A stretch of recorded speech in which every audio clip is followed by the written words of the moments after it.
Mama Armida, Ate Mabel. Tawag na lang po ako bukas ha. Mag-ingat po kayo. Miss ko na kayo. Anong sinabi ko sa'yo kanina? Kunyari lang, kumakain ka ng cake. Eh, nilantakan mo eh. Gusto mo kumain ng cake? O, ito. O, ayan, ayan. Lamunin mo!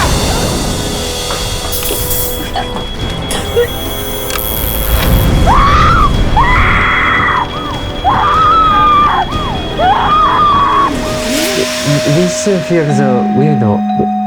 Do I know you? ジェルなのか？私はジェルです。ずっと探してたよ。元気してたか？ Where have you been? What happened to you? Why are you here? Do you remember Arvin, the guy I was supposed to marry?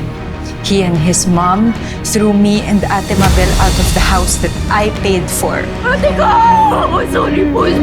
I need to make them pay. I will make them pay. I will help you. Kumusta ka na? Halika, pasok ka sa bahay namin. Ha? Bahay ko to. Pakiramdam ng ninungulgod na parang basahan, ha? Tama na! Hindi man lang kayo naawa nung ginawa niyo sa amin to ni Ate Mabel. Kainin mo yung dinuguan kasi yan yung bagay sa'yo. Napakaitim ng budhi ninyo!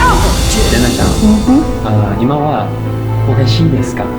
I am happy, but at the same time, I feel sad because in this house we had good memories, but you know we had really, really bad memories too. So now I'm just thinking, is it worth it to keep the house?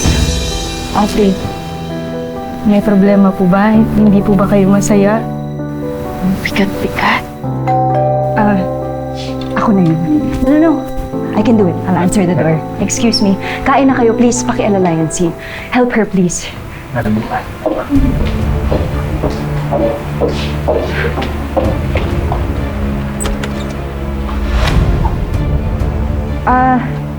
Tita, may nakalimutan po ba kayo?